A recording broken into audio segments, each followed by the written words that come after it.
No, Dylan today. Welcome back to Sound of Siren. I'm Xavier. Darcy. Yeah, as Xavier was saying, it's a bit of a different thing today. This could be the first ever podcast Yeah, episode I think with Dylan, it is. NBA and interviews included. It's all been him. So we're gonna try keep the ship afloat. Hold down the fort today without him, but we'll see how we go. We decided just to get this Supercoach episode out today so we can give a couple of opinions on a few of the key players and key moves this week. And I honestly needed a bit of help for my trades from Xavier, so it's pretty convenient. I think without Dylan, we're probably a bit safer from having a few bad takes, so might be better.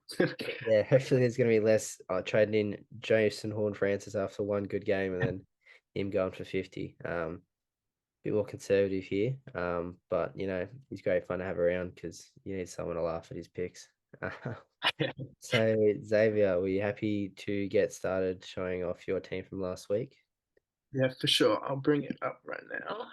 So we didn't perform that well again, 2,149, but it was significantly better than last week. So yeah, 50,000 spots up on the round rank 22 for the season. So hopefully we can keep that improve going.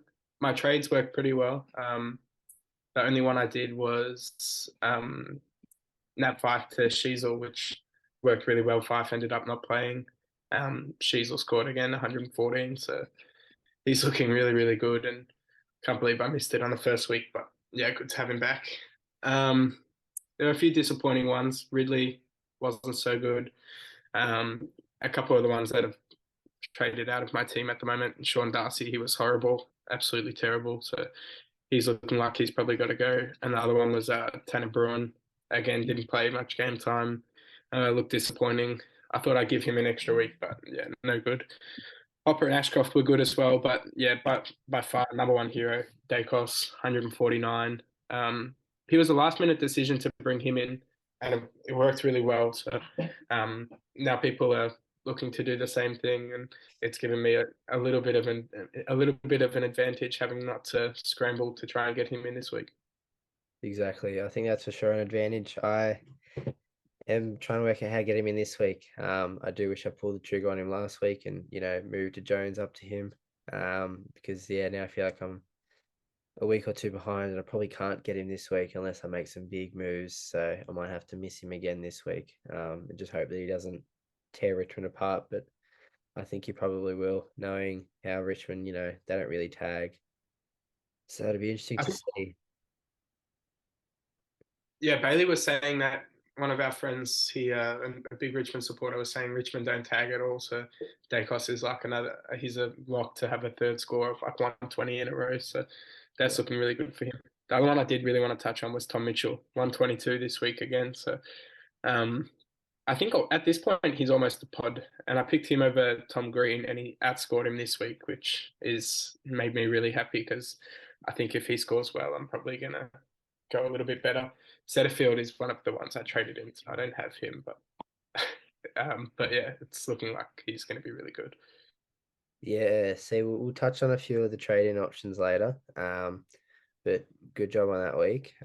You're on the comeback. I think I had a bit of a better week than you did.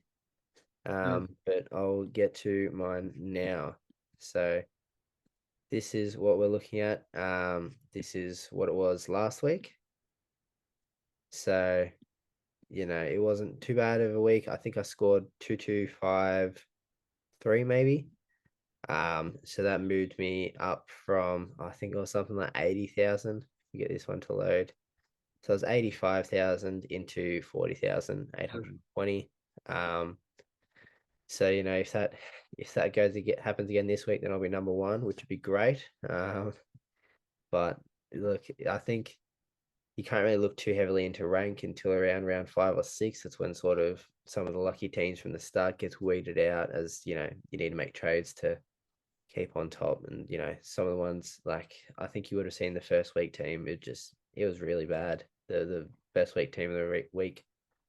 Um, so as it gets more around 5, 6, maybe 7, then you're sort of seeing a bit more set of what it looks like it's going to be, and there's not going to be huge shifts in rank like there was this week for the both of us. So for me, a bit of a mistake for me was fielding Euland over Constable. I'm not sure why I was really thinking that Constable was always going to get plenty of touches. I was just a bit annoyed at his disposal efficiency from the week before, so I didn't really think it through. And then it got to Sunday when they were playing, I just realized that I had no option. Like they started playing, I'm like, oh, I didn't even remember doing that, but that's how that went. It was really good to see Laird bounce back. That's exactly why I held him, but it's a bit disappointing with Lockie Neal only 100 on the Friday night, and Tom Green only 106 when he was looking like he should get 120. Yeah, I think let's miss the C on Laird. That would have given an even bigger boost. I had it on Bontempelli, who scored a bit more than Green, but yeah, Laird would have been an extra 20 points, which would have been nice. But yeah, exactly. That probably pushes me into 2-3 territory, which would have been massive. In terms of Hopper, we both have him. He played really well, but he's out this week, so I'm not 100% sure what to do there yet. Tanner Bruin's really disappointing. Just got to get him out, to be honest. Just accept that I got that one wrong. Campbell Chesser just isn't very good at football, it seems. He just can't get his hands on the ball, really. Did you watch their game? who did they play? I can't even remember. I think I probably did. I watched a lot of football this week. I They got a couple of from work. won the So game against, um, GWS, yeah, I did watch it. yeah, But yeah, he's nowhere to be seen, to be honest. The first 2 weeks he's been pretty poor in both of them. Average of 23, he scored 27 this week, so it went up. But if you have luxury trades, I think you can get him out. If not, it's not the worst situation because you can use it as like a midfield loop or a captain loop if you don't have Madden, especially with Hopper out this week. If you're looking to hold him, then you can loop like Baker and Long onto the field. Um, but yeah, also as the captain loop is pretty handy, and he's probably going to play extra games later on in the year, so um, he'll still go up in price at some stage. But I don't know whether that will be this week or not. yeah, that's fair. He could potentially be a key part in my trades this week, but we'll touch on that later.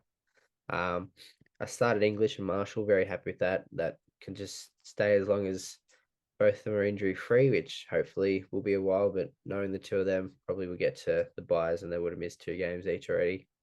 But I'm very happy with that at the moment. And then my forward is very different to your forward line. I've got a very heavy forward line, and I think it'll continue to be that heavy this week as I make a couple of changes. Um, so I'm not mad about it. I'm pretty sure I've locked in 5 of probably the top 8, almost definitely for the forward line.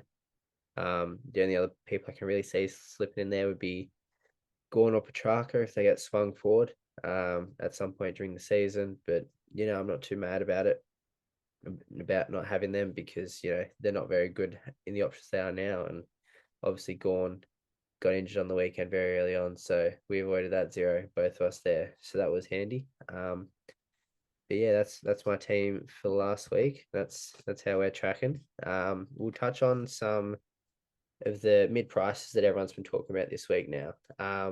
So how do you want to do this? Do you want to go one by one, or do you want to just rank them and give us an explanation? We can go one by one, I reckon.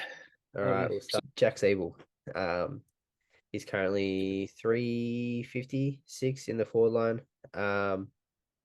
And I think he looks great. He's back in that role from 2021. He is a 32-year-old now, so age could be a bit of a worry. And another worry could be Aaron Hall. But what do you think of him at the moment?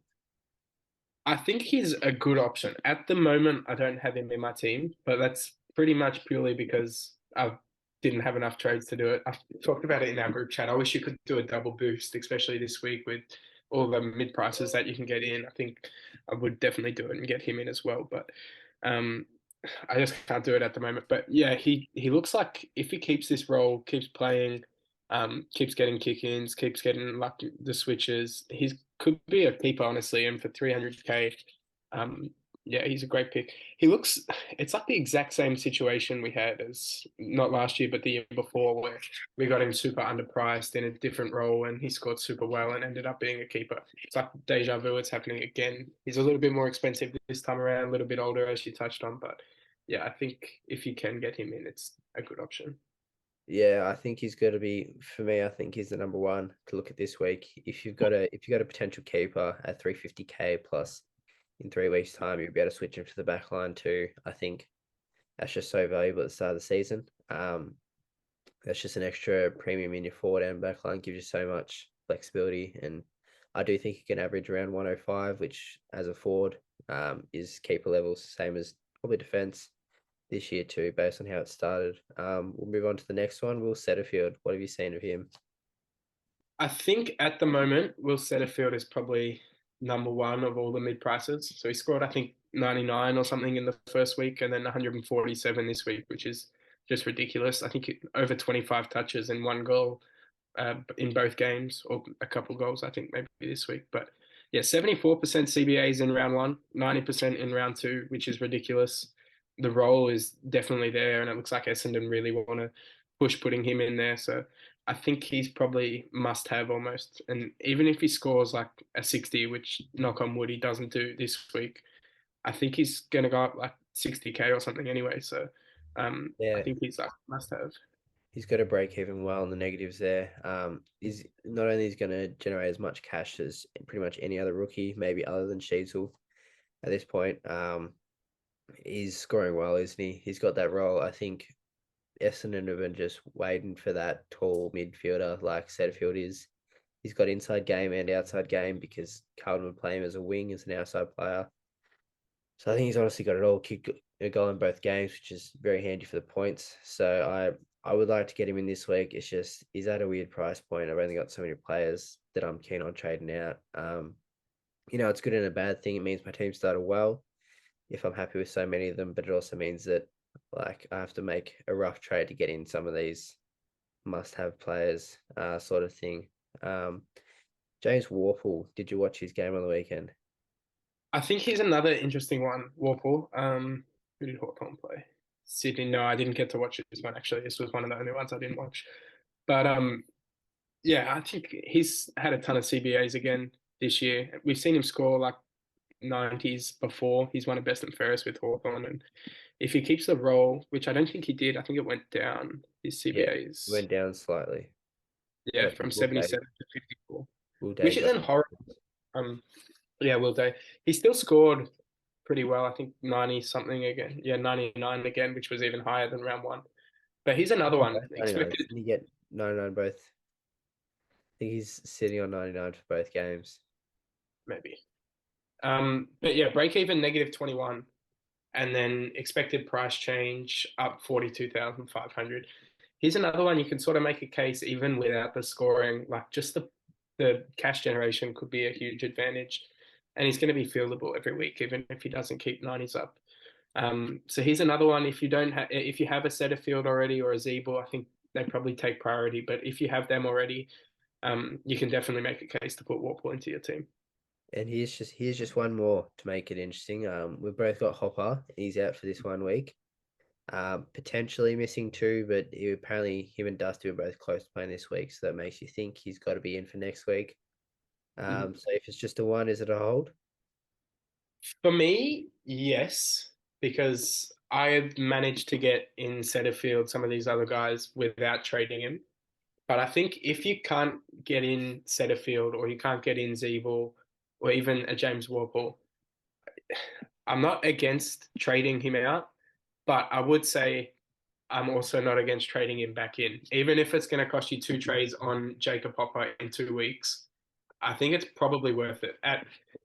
He scored what 119 this week for the price that he's at.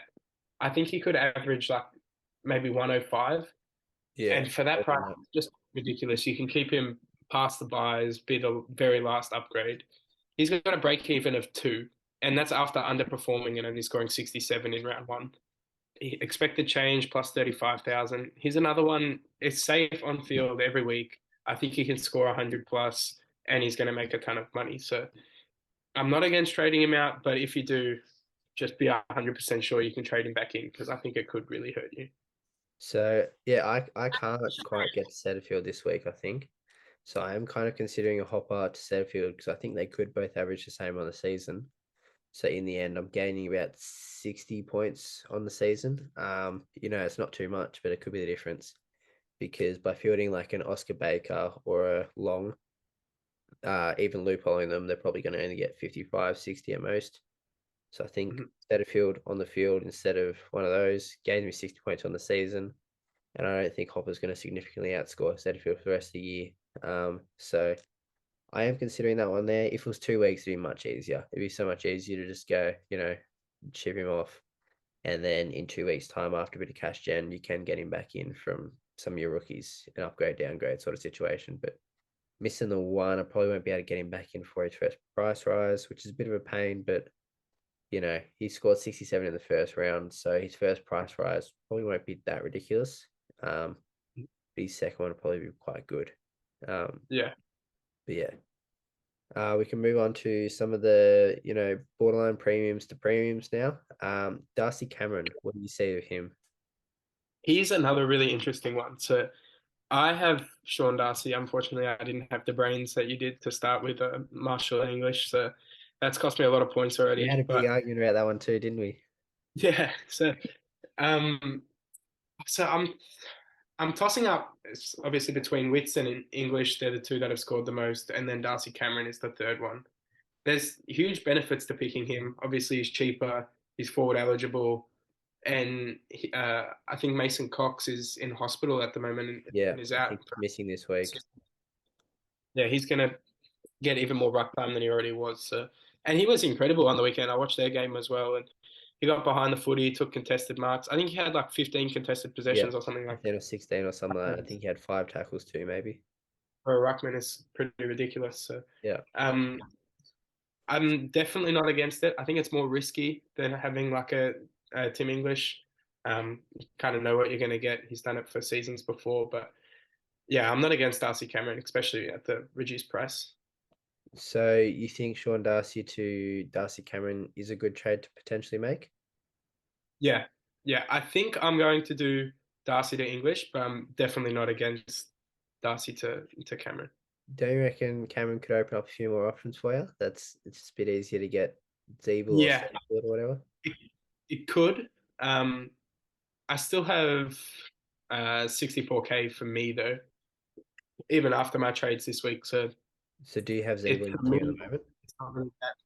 No, I don't. But even if I think even if I went to Cameron, I wouldn't be able to afford Zeeble, so I'd be just short. But yeah, I'm definitely not against it. I think it could open up more things, more options. And if it is the case where you can't afford Zeeble or you can't afford Setterfield, you're just short of them, pardon me, then maybe it is a good option to downgrade the English to Cameron and then go get them. So Nick Dacos is if like I don't have him and a few others don't have him, do you just need to get him in? Yeah, I think he's got 129 in round 1, 149 in round 2, break even of 7. So I think he's a must have. He's going to average, I want to say 110, but at the least he's going to average 100. The role that he's got is just so good and so good for Supercoach. He's getting all the kick-ins that he wants. He just like demands the footy. It's kind of, I don't know, it's hard to compare to anyone really, but he sort of sits away from just one kick away from the footy and just calls for it. And Collingwood seem to be super, super willing to give it to him. Which is just excellent for Supercoach, pardon me. 100, 110, he's a keeper at 500k. Break even of 7, he's going to go up. If he scores 120, like we were saying earlier, he's going to go up 50, 60k again. So it's going to be that much more difficult to get him next week with that low break even. So yeah, you have to pull the trigger and get him in now. What cost though do you think? Would you be trading out a pretty solidified premium to get him? I think we're going to touch on this guy a bit later. But if it's like a Sam Doherty, I probably wouldn't. In Xavier 100k, Doherty's probably going to go down. Dacos is going to go up, but I think that's just a little bit of a waste of trade because Doherty's proven it before. We know he's going to be top 8 defenders come the end of the year. Same goes for like those really high ones, the Dawson's, Sinclair's. If you had him for some reason, Sicily. But I think if it's a Ridley or someone like that, I think they can definitely make way for him. Same goes for Liam Jones. If you can downgrade, say, Bruin to Chandler, who we might touch on in a minute. and then upgrade Jones to Dacos. I'll definitely do that. Those sorts of things. I think not at all costs get him in. So don't trade out someone that's definitely going to be a top 8. But yeah, I think it's a very good option to get him in at most costs. Did you watch the North game on the weekend?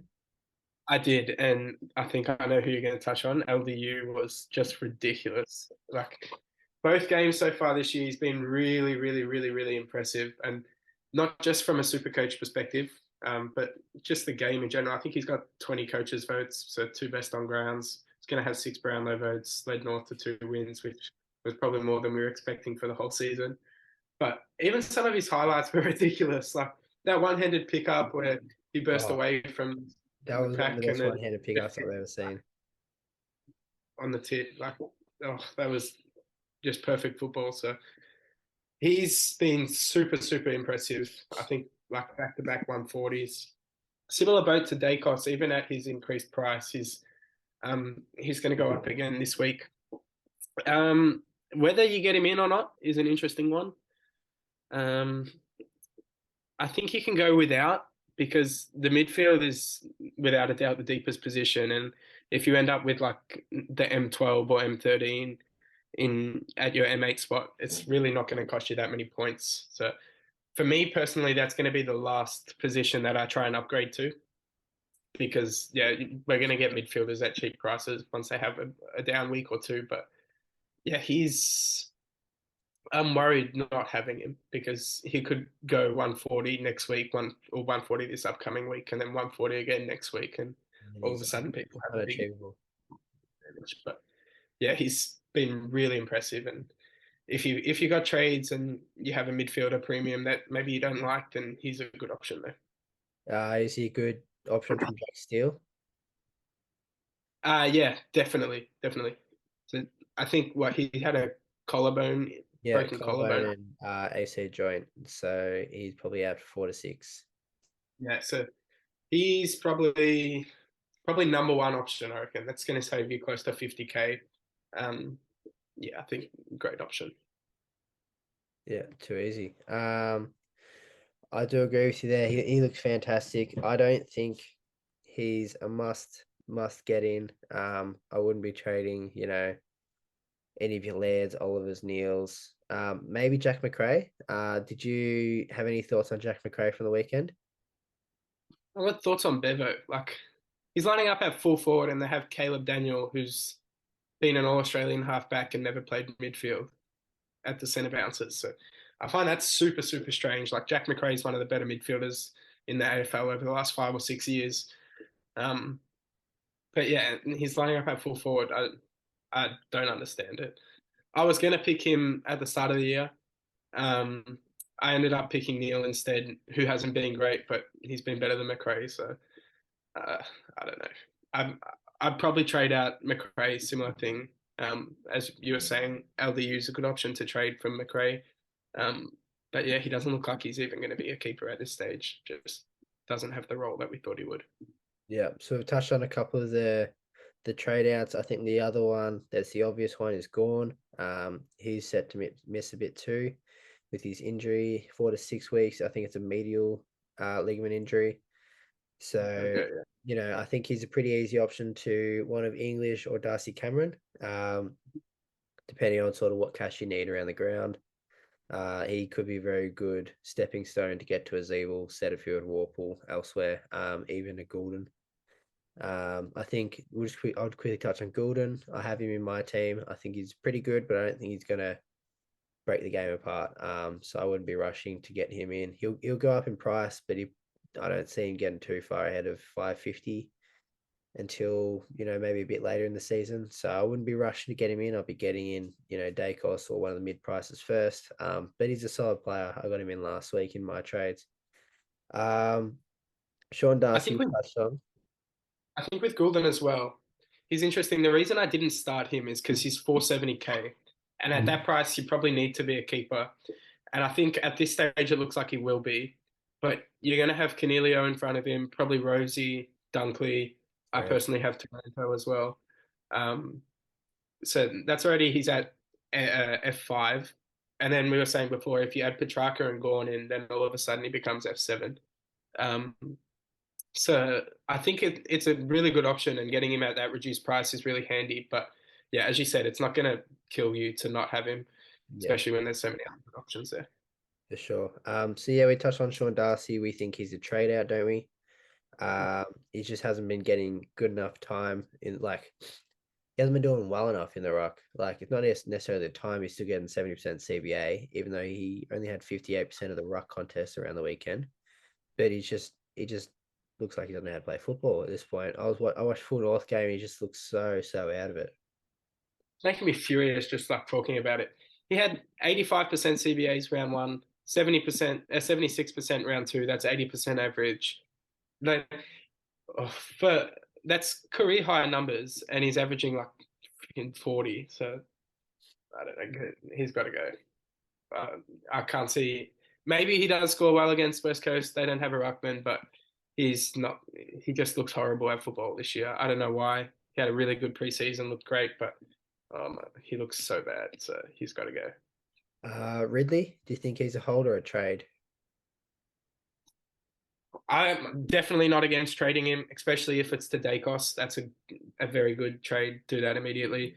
For me, though, I have him, and I think I'm going to hold him one more week, just because I don't think he can go down that much in price. He's already pretty reduced, and I have more pressing matters. Have to get in Setterfield, have to get in Zeeble if I can.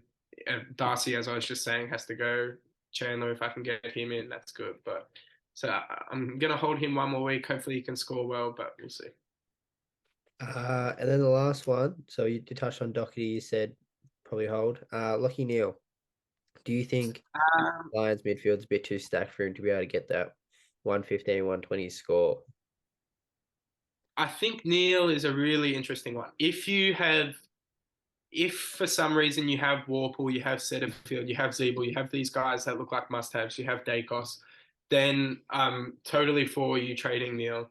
Um, I think, What yeah, if Neal's him. an enabler for those though? What if so this is more specific to my team. I can't get to all of Dacos, Zeeble, and Setterfield unless I make a Neil trade. Otherwise, I'm probably only getting one of Zeeble and Setterfield, and I'm not getting Dacos. I wouldn't be against it. I'm not totally against it. Because I don't think Neil. He doesn't look like a must-have.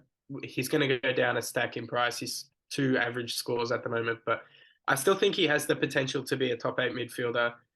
I still think he's going to score well. So I don't think he's someone that you have to trade out. But if you do, and you're getting someone like a Dacos who might even score more, you're going to get Neil for 100K cheaper.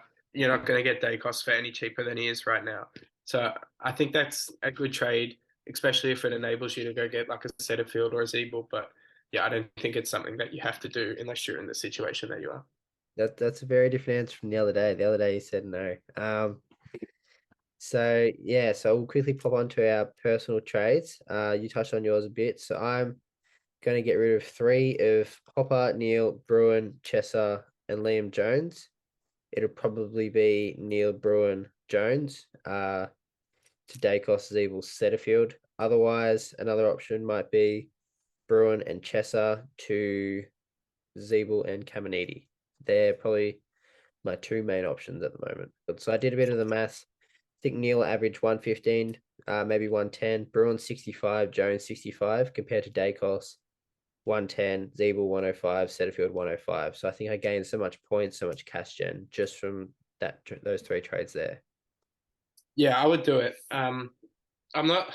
I don't think trading out Jones is a must. He scored really well on the weekend. He's not going to go up that much in price this week because of his first round score, but he'll go up eventually. I don't think Neil's going out as a must, but those three players that you get in are going to score really well. They're all really cheap and they're all going to go up a stack in price. So, yeah, I think those are good options. And then, yeah, the alternative was Bruin and Chesser for Zeeble and Caminiti. So I feel like there's just a bit less to gain Can, from that. can you get to Chandler for instead of? That I'll one leaves probably, me, yeah, that's fine then. that one Especially leaves a dollar. I think will be better. yeah, that one leaves me just $200 in the bank. That second one there. So I'm unable to go for anyone but an absolute base level. And just take us across your trades again, please. I have out Chesser, out Darcy, and out Braun. And I have in Cade Chandler, in Tim English, and in Will Setterfield. The one that I'm a bit upset with is I don't have Zeeble in. I could get him in if I trade, say, Liam Jones instead of Chesser, and then traded in Zeeble instead of Chandler. I think I probably have the money to do that. Um, I'm tossing up between it. I've got like 4 hours to make a decision, but I don't know. We'll see. Yeah, it'll be really interesting. And just quick VC and C for you. At the moment, I have VC. I'm tossing up. It's either going to be the Bont, or which is the safe option, Bont into Laird, or I risk it and I go Neil into Laird because I think a lot of people don't have Neil, and the people that do are probably trading him out this week. So if Neil does go 140, 150, 200, then maybe that's a huge advantage I can get. You But just told me to trade him out, and now you're going, oh, if he goes 200 tonight. if is the big thing. Um, if he goes 95 again, it's a huge disadvantage. I mean, that's the very same thing that cost me the Laird 40 points in the first, or Laird 50 points as captain in the first week. So Bontempelli's safer, but maybe the Neil one has more upside. Yeah, I'll be going English into Laird, I think. So hopefully that works out. So that wraps up our round 3 preview for AFL Supercoach. Thanks for tuning in, everyone. Please make sure to subscribe. Go follow the Instagram page at AFL Supercoach. And we'll see you during the week. Yep, Go get your Blues. minutes. See you later.